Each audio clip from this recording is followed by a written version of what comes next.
The Great Hall of the Galactic Council stretched for nearly a kilometer in every direction.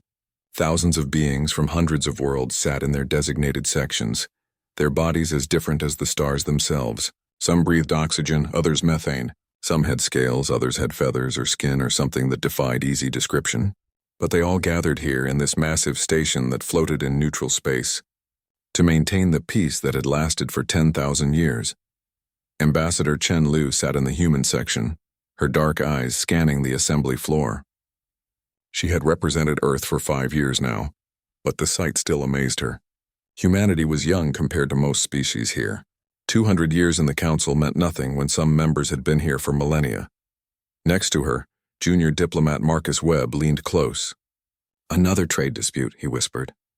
"The Talon want better rates on crystal exports," Chen nodded. Most council sessions dealt with such matters. Trade routes, mineral rights, colonial boundaries. The small conflicts that arose when nearly 1,000 species tried to share one galaxy. It was boring work, but important work. The kind of work that kept wars from starting. On the central platform, the speaker raised 3 of his forearms.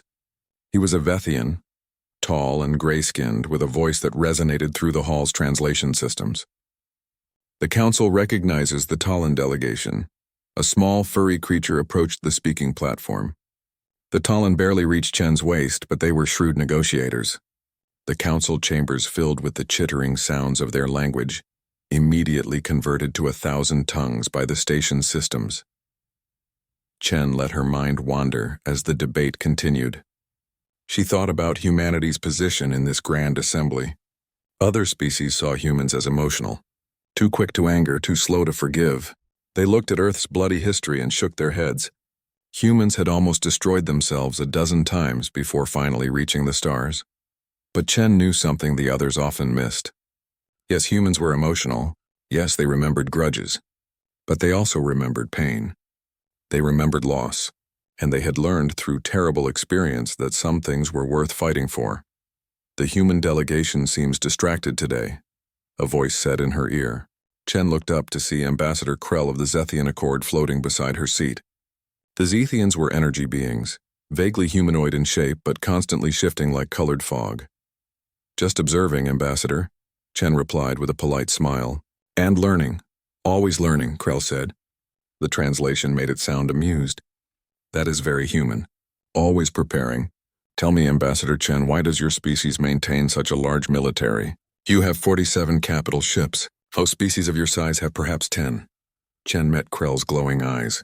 "Because we know what it's like to be unprepared." "Prepared for what?" "We have peace." "We have peace because of laws," Chen said. "And laws only work if people believe they will be enforced." Krell drifted away, perhaps unsatisfied with the answer. Chen returned her attention to the floor, where the Talon were still arguing about crystal prices. Then everything changed. The lights in the Great Hall flickered.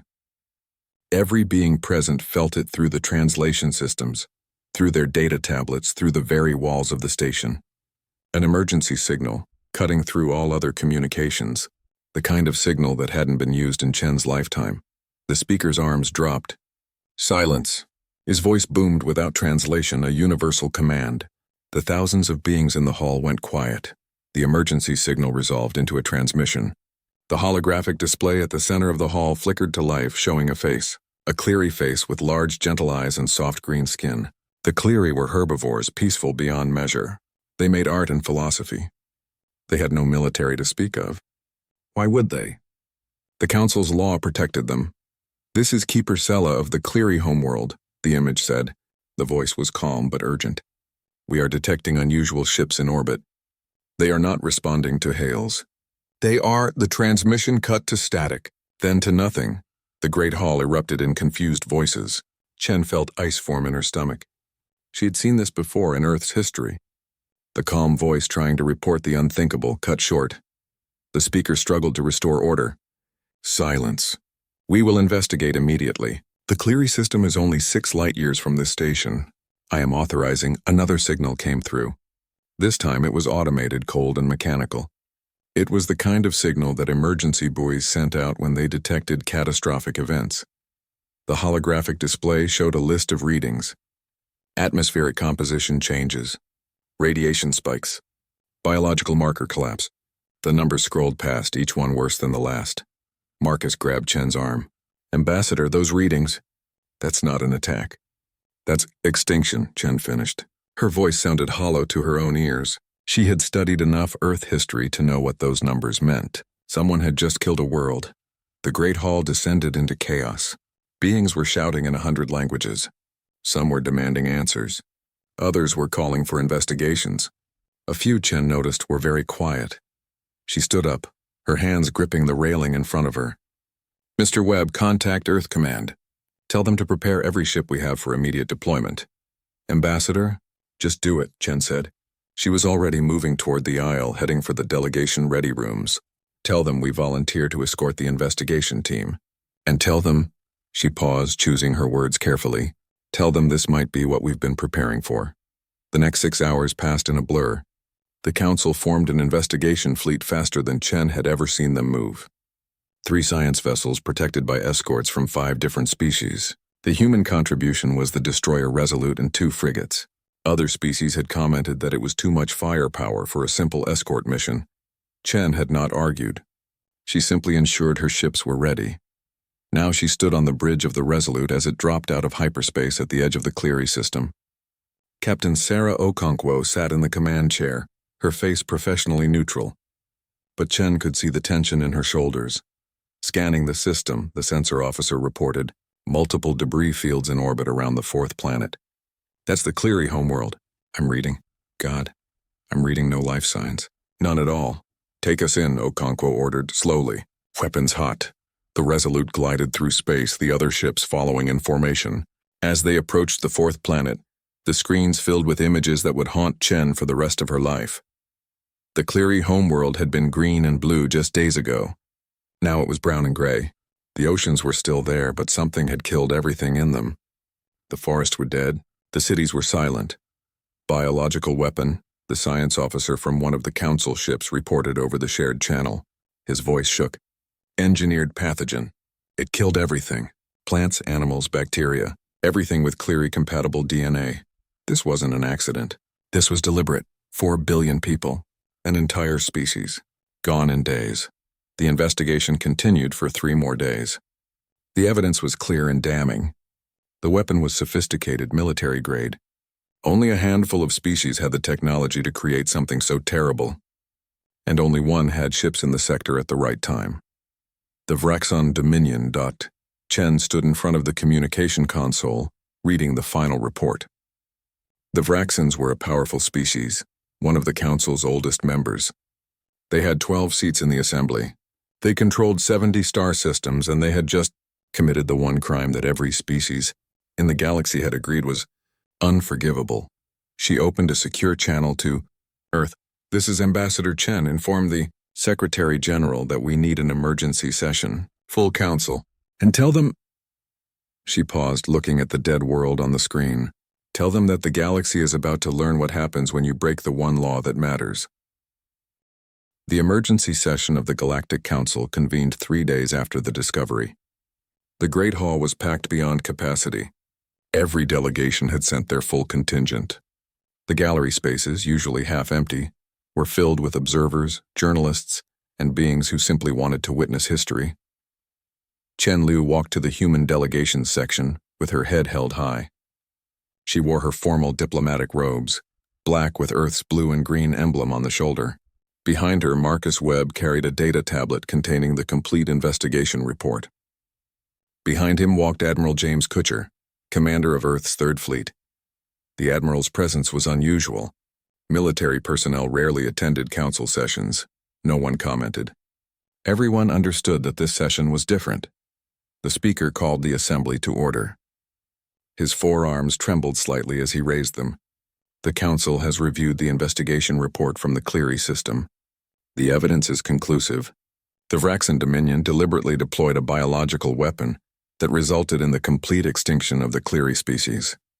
The hall erupted in shocked voices, even though everyone present had already heard the news. Hearing it officially in the Great Hall made it real in a way that rumors and reports could not. Chen watched the Vraxon delegation. They sat in their assigned section, 12 representatives in ornate armor, Vraxans were large reptilian beings with dark scales and eyes that showed no emotion humans could recognize. Their leader, High Commander Vesker, stood slowly. The Vraxan Dominion denies these accusations, Vesker said. His voice was cold and mechanical through the translators. The evidence is circumstantial at best. Circumstantial? Chen was on her feet before she realized she was moving. The speaker gestured for her to approach the speaking platform.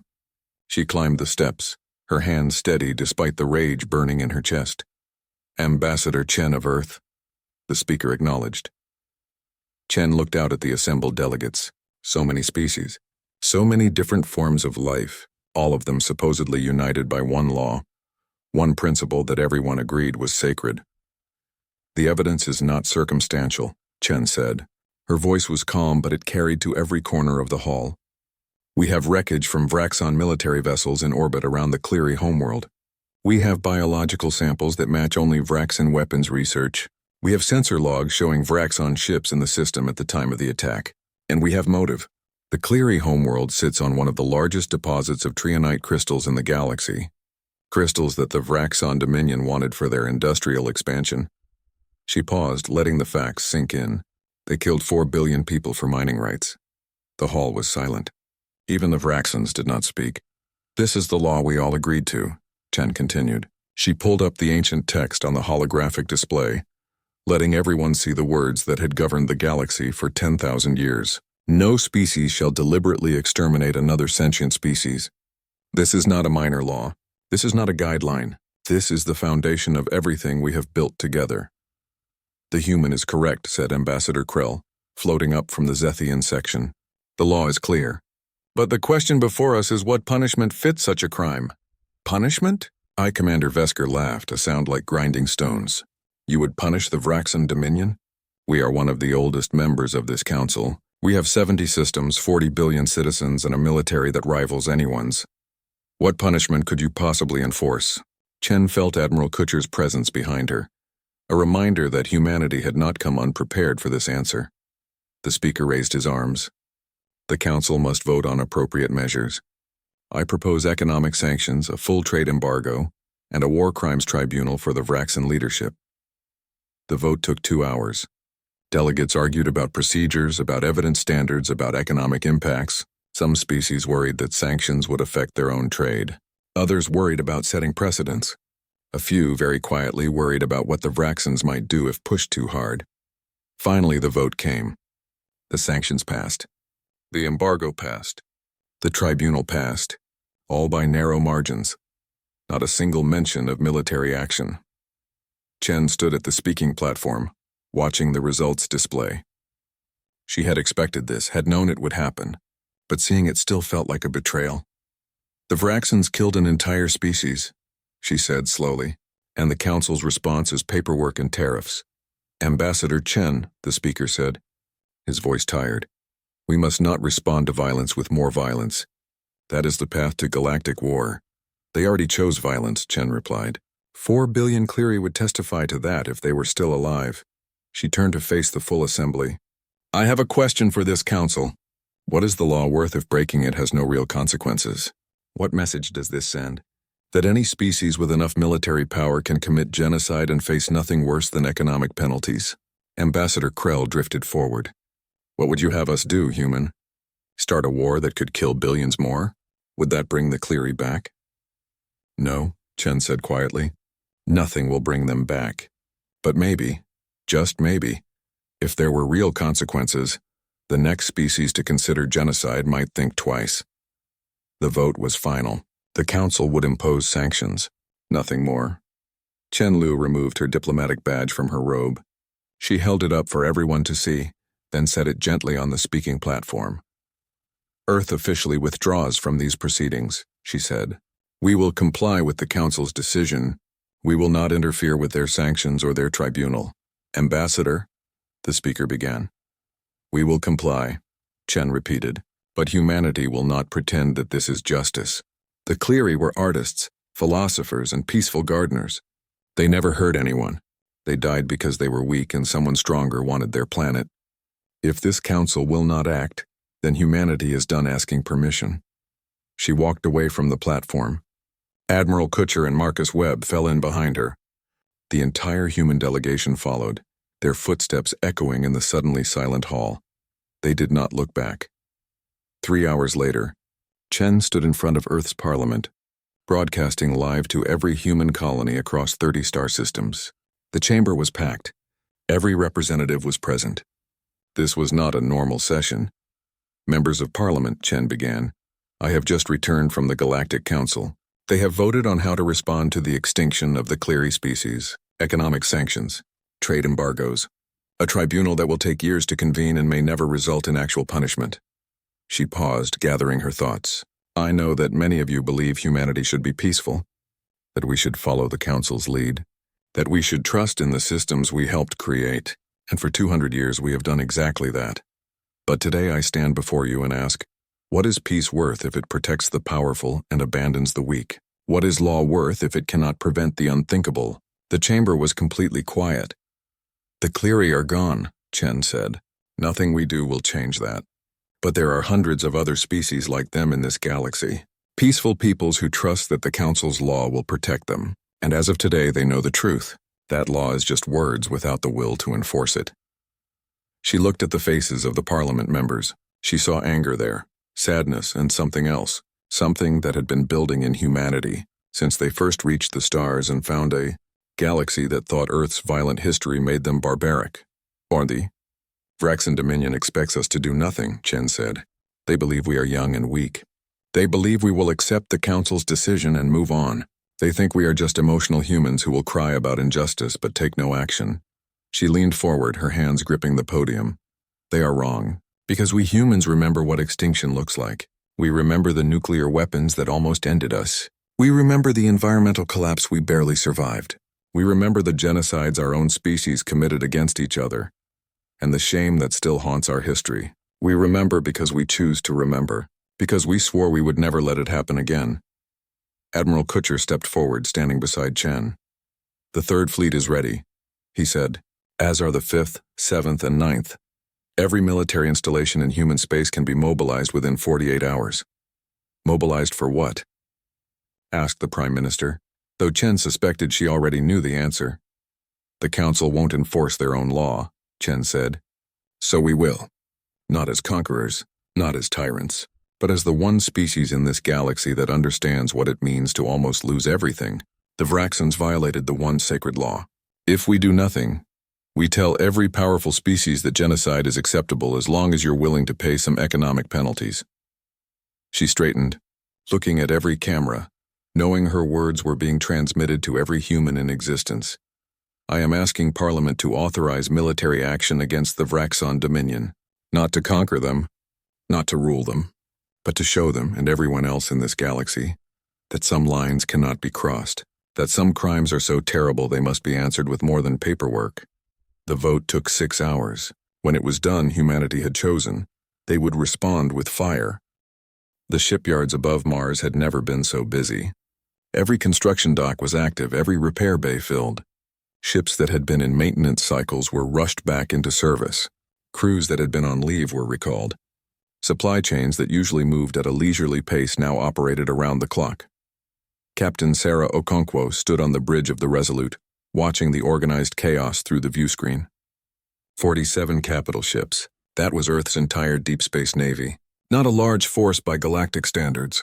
The Vraxan Dominion had nearly 300 capital ships, plus countless smaller vessels. On paper, humanity was outmatched.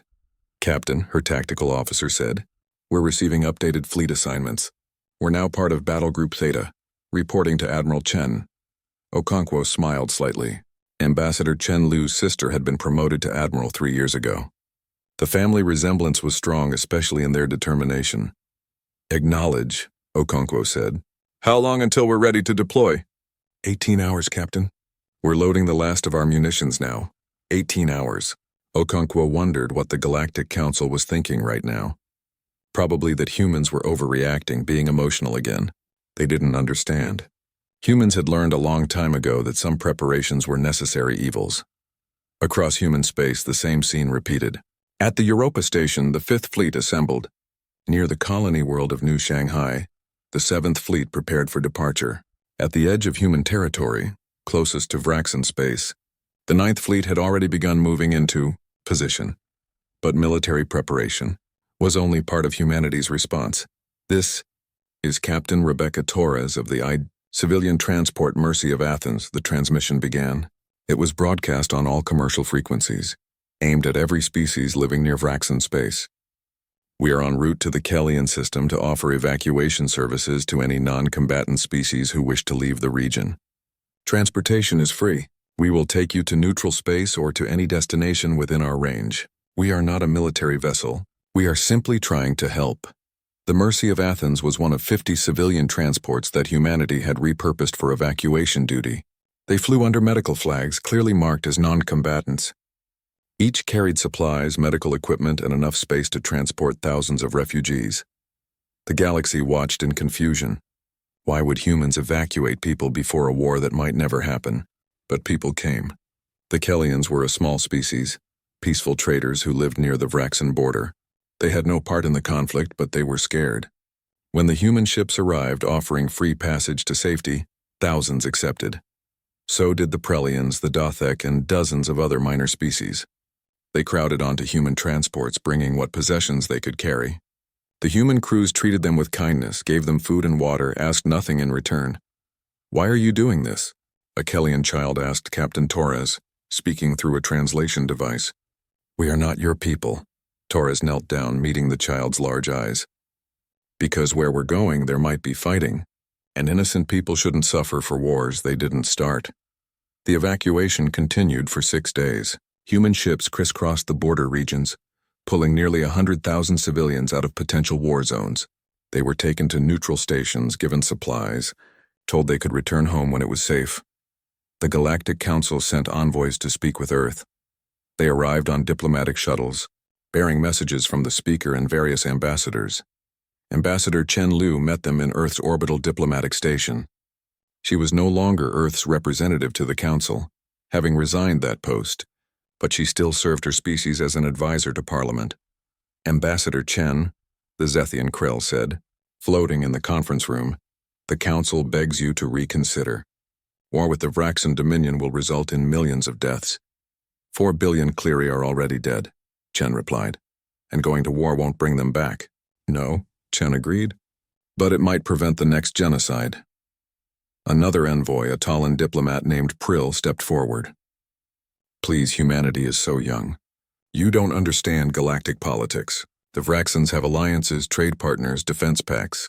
If you attack them, you could trigger a war that spans the entire galaxy." Chen poured herself a glass of water, taking her time before responding. "Then perhaps the galaxy should have thought about that before they let the Vraxens commit genocide. You're all so worried about what might happen, but the Cleary don't get to worry about anything anymore because they're dead. We understand you're angry." "I'm not angry," Chen interrupted. "I'm disappointed.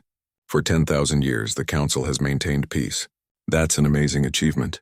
But you've maintained it by letting the strong do whatever they want as long as they don't push too far. The Vraxens pushed too far. They crossed the one line that everyone agreed was sacred. And your response is economic sanctions." Krell floated closer. "What would you have us do?" "Start a war." "I would have you enforce your own laws," Chen said. "But you won't, so we will." The envoys left without changing anything. Earth's position was clear. The fleets continued to prepare. On the Resolute, Okonkwo received her final orders. She read them twice, making sure she understood correctly. The orders were simple and direct, but they outlined something she had never seen before in human military doctrine. "Total system lockdown," she said to her command crew. "We're not just fighting the Vraxen military. We're dismantling their entire empire." Her tactical officer looked uncomfortable. "Captain, that's a lot more aggressive than a standard military campaign." "We're not running a standard campaign," Okonkwo replied. "We're delivering a message, and that message needs to be absolutely clear." She looked at the faces of her crew. They were young, most of them. They had joined the fleet expecting to guard trade routes and show the flag at diplomatic functions. Now they were preparing for a real war. "I know this isn't what any of us wanted," she said, "but let me tell you what's at stake. There are hundreds of species in this galaxy weaker than the Cleary. If we let the Vraxens get away with genocide, we're telling every powerful empire that it's okay to exterminate peaceful species, as long as you're willing to pay some tariffs. Is that the galaxy we want to live in? The crew was silent. "The Vraxans think we're weak," Okonkwo continued. "They think we're young and naive. They think our emotions make us easy to manipulate. They're about to learn that our emotions are exactly what make us dangerous. We're not fighting because we want to. We're fighting because we refuse to let genocide become acceptable." The crew returned to their duties with new determination. Finally, after 7 days of preparation, humanity was ready. Every fleet was in position. Every ship was armed and supplied. Every crew knew their mission. Admiral James Kutcher sat in his command center on the flagship Indomitable, reviewing the final battle plans. He was a veteran of Earth's last civil conflict, the Mars Independence War 40 years ago. He knew what war looked like. He knew what it cost, but he also knew what doing nothing cost. He had studied history, had seen what happened when good people stood aside while evil flourished. "Admiral," his communications officer said, "we're receiving a transmission from the Vraxan Dominion. It's from High Commander Vesker himself." "Put it through." Vesker's reptilian face appeared on the screen. "Admiral Kutcher, your fleet movements have not gone unnoticed. The Vraxan Dominion is curious what you think you're accomplishing."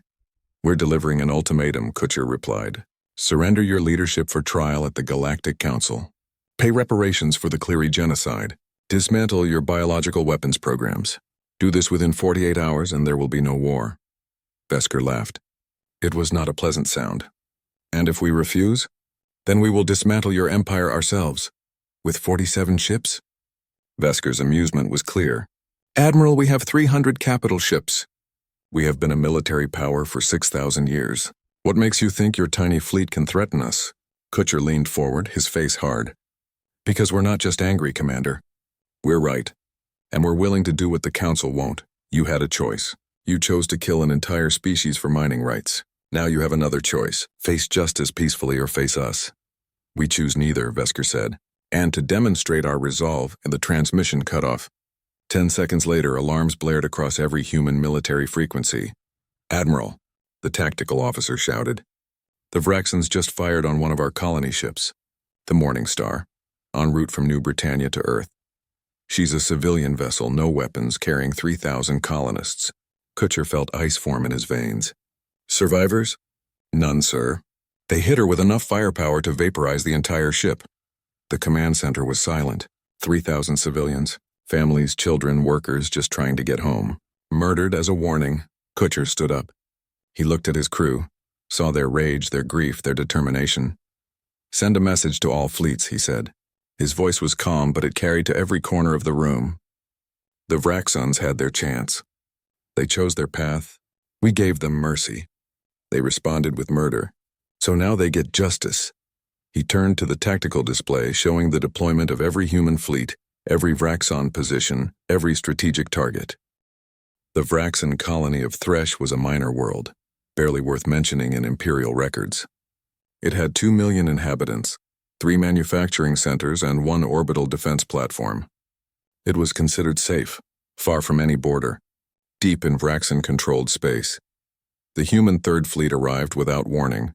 Captain Okonkwo watched her tactical display as the Resolute and her battle group dropped out of hyperspace. "Target the defense platform only," she ordered. "No civilian infrastructure." "Platform is powering weapons," her tactical officer reported. The platform exploded before it could fire. Human missiles launched the moment they arrived had already found their target.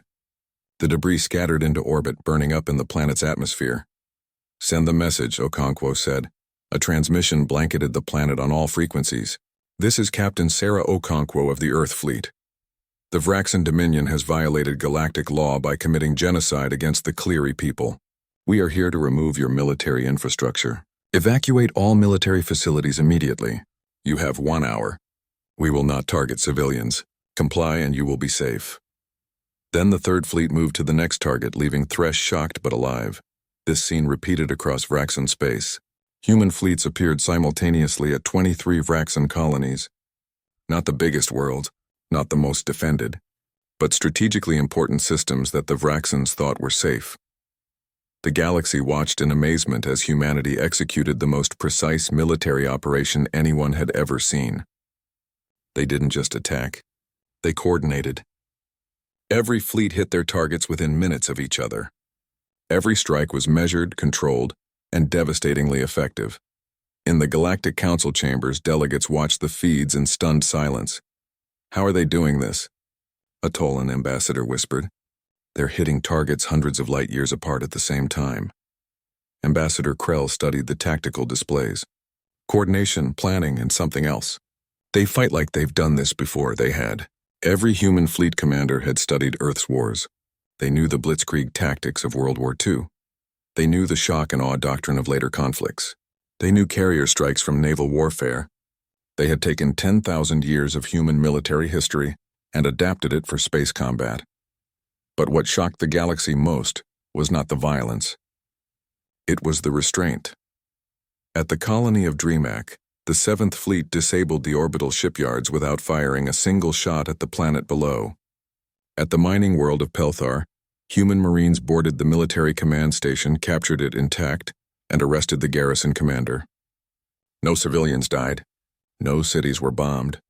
Humanity was dismantling the Vraxon military machine piece by piece, and they were doing it without the mass casualties everyone expected. High Commander Vesker watched the reports from his command center on the Vraxon homeworld of Vraxis Prime. His staff rushed around him, trying to coordinate a defense against an enemy that seemed to be everywhere at once. "How many colonies have they hit?" Vesker demanded. 23 confirmed, Commander.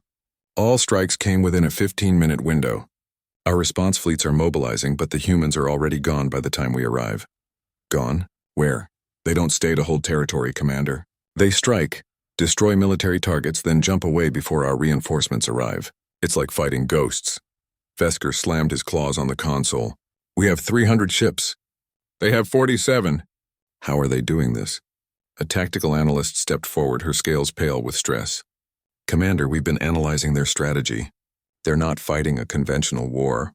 They're not trying to hold ground or capture territory. They're methodically removing our ability to project power. Every target they hit is strategically chosen to degrade our military infrastructure." "Then we hit them back," Vesker growled. "Find their colonies. Attack their supply lines." "Sir, they evacuated all civilians from their border regions before the war started, and their main colonies are heavily defended. More importantly," the analyst hesitated, "Sir, if we attack their civilians, we prove their point. They're already calling this a war of justice for genocide. If we kill human civilians, we make them martyrs." Vesker stared at the tactical display. The humans had outmaneuvered him before the first shot was fired. The war continued for 3 weeks. Not years, as everyone expected. Weeks. The turning point came at the Battle of the Kellis Nebula. The Vraxon First Armada, 120 ships strong, moved to intercept the human 5th Fleet. It should have been a decisive victory. The Vraxons had numerical superiority and were fighting in a region they knew well. Admiral Chen commanded the 5th Fleet from the carrier Unconquerable. She watched the Vraxon formation on her displays and smiled. "They think we'll run," she said to her staff. "They think we'll see their numbers and retreat." "Admiral," her tactical officer said, "they do outnumber us 12 to 1. Numbers only matter if you can use them effectively. Execute Plan Serpent." The human fleet scattered, not in retreat but in a carefully planned dispersion pattern. Each group of ships moved to different coordinates in the nebula. Using the dense gas and radiation to hide their positions, the Vraxons pursued, their formation breaking apart as they chased multiple targets. Then the humans struck. They didn't fight ship-to-ship battles.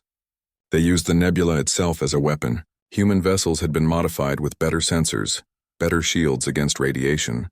They could see in the nebula. The Vraxons could not. Human strike groups ambushed Vraxon vessels in 1s and 2s. They fired from impossible angles, disappeared into the nebula, then struck again somewhere else. The battle lasted 6 hours. When it was over, 70 Vraxon ships were destroyed or disabled.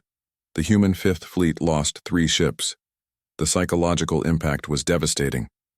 The Vraxon military, which had dominated their region of space for thousands of years, could not defeat 47 human ships. Every battle they fought, they lost. Every system they tried to defend, humans found a way through. And still, humanity showed restraint. They could have bombed Vraxon cities. They could have targeted civilians. They could have used their own biological weapons, turned the Vraxon tactics against them. They didn't. Every attack was surgical. Every target was military. And every time humans gave warnings, gave time to evacuate, gave chances to surrender, the galaxy began to understand. This wasn't conquest. This was justice. Finally, after 3 weeks of systematic dismantlement, the human fleets converged on Vraxis Prime. 44 ships remained operational. The other 3 had been too damaged to continue, but their crews had survived. Evacuated to other vessels. Admiral Kutcher stood on the bridge of the Indomitable as the human fleet emerged from hyperspace at the edge of the Vraxis system. The planet was ahead, a large world of red deserts and green oceans, home to 12 billion Vraxans. They have 60 ships defending the homeworld, the tactical officer reported, all of them in orbital positions around the planet. And they have surface-to-space weapons platforms across every continent. Kutcher studied the defenses. The Vraxans had pulled back everything they had left, concentrating their entire remaining fleet here. It was their last stand. "Hail them," Kutcher ordered. High Commander Vesker appeared on the screen. He looked tired, his scales dull, his eyes burning with hatred. "Admiral Kutcher," Vesker said. "Have you come to finish your genocide?" "Genocide?" Kutcher's voice was cold. "Commander, we could have sterilized every Vraxan colony we attacked. We could have killed billions. Instead, we disabled your military and left your people alive. That's not genocide. That's justice. Justice. You've destroyed our empire." "You destroyed an entire species," Kutcher replied. "The Cleary are extinct. 4 billion people who never hurt anyone gone forever. And you did it for mining rights. So yes, we've destroyed your empire's ability to do that again. But we've left your people alive. That's more mercy than you showed the Cleary." Vesker's claws clenched. "What do you want?" "Surrender. Your leadership will face trial at the Galactic Council. Your biological weapons programs will be dismantled. You will pay reparations to help fund a memorial for the Cleary, and your military will be limited to defensive forces only. And if we refuse?" Kutcher gestured to his tactical display. "Commander, look at your situation objectively. We've defeated your military at every engagement. We control the space around your homeworld. We could destroy every orbital platform you have within an hour. Your surface weapons can't reach us at this range. You have no reinforcements coming. You've lost. Then what's stopping you from killing us all?" "Because we're not you," Kutcher said. "We're not here to commit another genocide. We're here to make sure genocide never happens again. Surrender, Commander. Save your people. You've already lost the war. Don't make them lose their lives, too." Vesker stared at Kutcher for a long moment. The hatred in his eyes slowly gave way to something else. Exhaustion, defeat, realization. "You really aren't going to kill civilians, are you?" "No," Kutcher said. "We could. We have the firepower. But that would make us the same as you, and we refuse to become what we're fighting against." Vesker closed his eyes. When he opened them again, he looked older. "I will order the surrender. But know this, human. You have humiliated the Vraxan Dominion. That is not something my people will forget." The Great Hall of the Galactic Council was different than it had been a month before. The same beings sat in the same sections, but the atmosphere had changed. Where there had been comfortable complacency, now there was nervous energy. Everyone knew that something fundamental had shifted in the galaxy. Ambassador Chen Liu walked to the human section wearing her diplomatic badge once more. Earth had reinstated her after the war's end, though she wondered if the position meant the same thing it had before. The human delegation now included Admiral Kutcher, still in his uniform, a visible reminder that humanity had military power to back their words. The emergency session was called to order. The speaker looked older, his gray skin more wrinkled than before. The council convenes to address the recent military action undertaken by humanity against the Vraxan Dominion. The hall erupted in voices, some angry, some supportive, some simply confused. A Palaxian delegate stood, his insectoid features rigid with anger. "Humanity has violated every principle of galactic law. They waged war without council approval. They attacked a member species that committed genocide," Chen replied calmly. She did not stand, did not raise her voice. She simply stated the fact. "That does not give you the right to." "Then who has that right?" Chen interrupted, finally standing. The council voted for sanctions. Economic penalties. Does anyone here believe that would have prevented the next genocide? Or would it have simply taught powerful species that they can exterminate peaceful peoples for a price? Another delegate stood, this one from the ancient Kornathi species.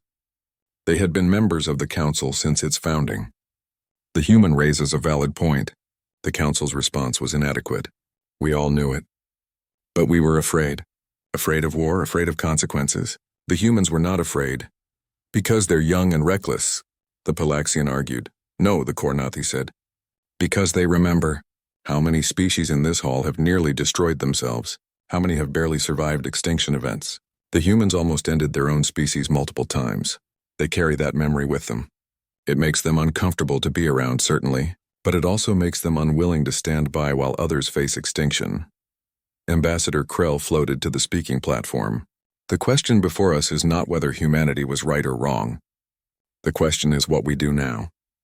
Humanity has proven they can wage war more effectively than species 10 times their age. They have proven they can coordinate, strike, and win against overwhelming odds. And they have proven they will act regardless of council approval. Chen walked to the platform, standing beside Krell. The Zethian speaks truth. Humanity will act, not because we want to rule the galaxy, not because we want to be your warriors, but because we will not stand by while genocide happens. The Council had 10,000 years to create a system that worked. That system failed, so you would destroy what we've built? The speaker asked. No, Chen said. We would fix it. The compact still matters. The law against extinction still matters. But a law without enforcement is just words. The Cleary believed in those words. It didn't save them. She pulled up a holographic display, showing a proposal that Earth's Parliament had spent weeks developing. This is the Cleary Amendment. It's simple. Any species that deliberately exterminates another sentient species faces immediate military response. Not sanctions, not tribunals that take years. Immediate action. Military response from whom? A delegate asked. From a new galactic defense force, Chen replied. Not controlled by any one species. Not controlled even by the Council directly.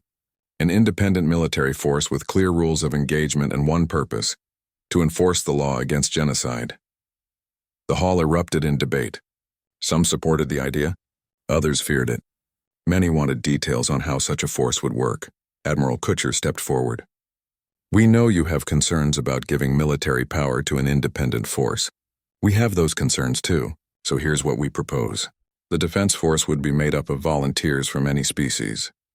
It would be governed by a board elected by the Council, with no single species having more than 10% of the command positions, and it would have strict limits on when it can act.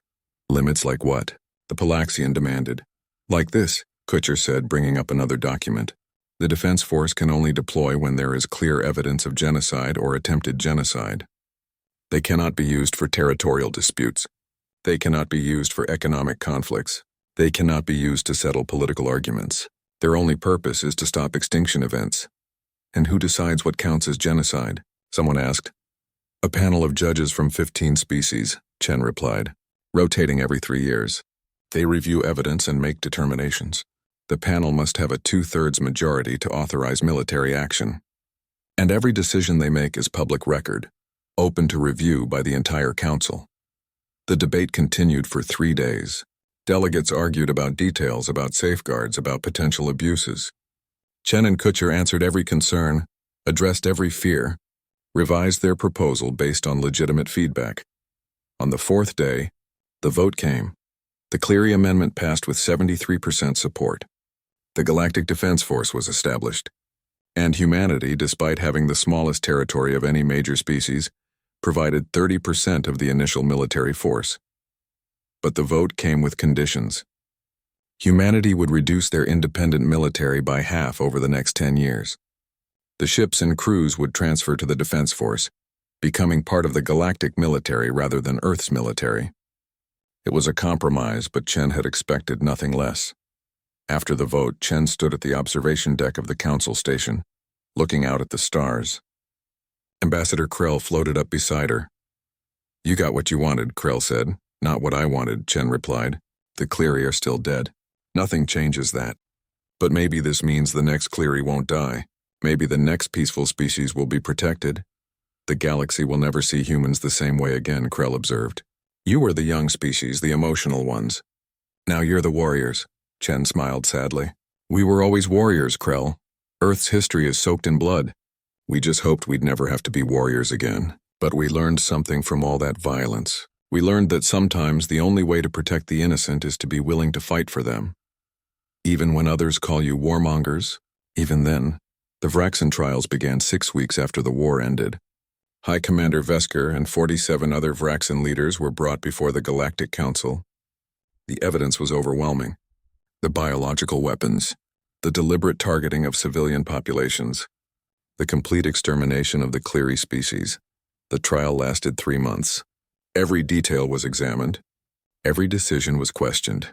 And in the end, the verdict was unanimous: guilty of genocide. Vesker stood before the judges as the sentence was read. He would spend the rest of his life in prison, along with the other convicted leaders. The Vraxen Dominion would pay reparations for 100 years. Their military would be limited to defensive forces only, monitored by the new defense force. But they would survive. Their people would continue. Their culture would endure. It was more than they had given the Cleary. Chen attended the final day of the trial. She watched as Vesker was led away, his scales dull, his eyes empty. She felt no satisfaction, no joy in his conviction, just a deep, weary sadness that any of this had been necessary. After the trial, Chen traveled to the Cleary homeworld. A memorial had been built in orbit, a beautiful structure of crystal and light that could be seen from the surface. Inside, holographic displays showed Cleary art, played their music, preserved their philosophy. 4 billion names were inscribed on the memorial walls.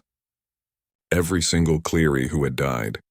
It took Chen 6 hours just to walk past a fraction of them, reading names, seeing faces, understanding the magnitude of what had been lost.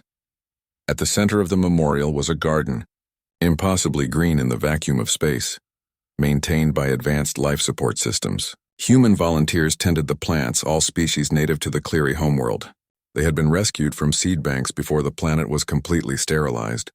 Chen knelt beside a flowering plant, touching its soft petals gently. "We were too late for you," she whispered. "But maybe we can save the next ones. Maybe that's worth something." She stayed at the memorial for 3 days, walking among the names, sitting in the garden, trying to understand how to carry this weight. Eventually, Admiral Kutcher found her there. "Ambassador," he said quietly, "the first class of the Galactic Defense Force is graduating today. They asked if you would speak at the ceremony." Chen looked up at him. "What would I say?" "The truth," Kutcher replied. "That's all we ever had to offer." The graduation ceremony was held at the new Defense Force Academy, built on a neutral station in deep space. 3,000 beings from 90 species stood in formation, wearing the new uniform of the Defense Force. Human Marines stood beside Zethian energy beings, Tolan navigators near Kornathi warriors. Species that had never worked together now trained as one unit. Chen stood at the podium looking at all those faces, so young, so determined, so ready to protect a galaxy that had failed its first test. 50 years ago, she began, I was a student studying galactic law.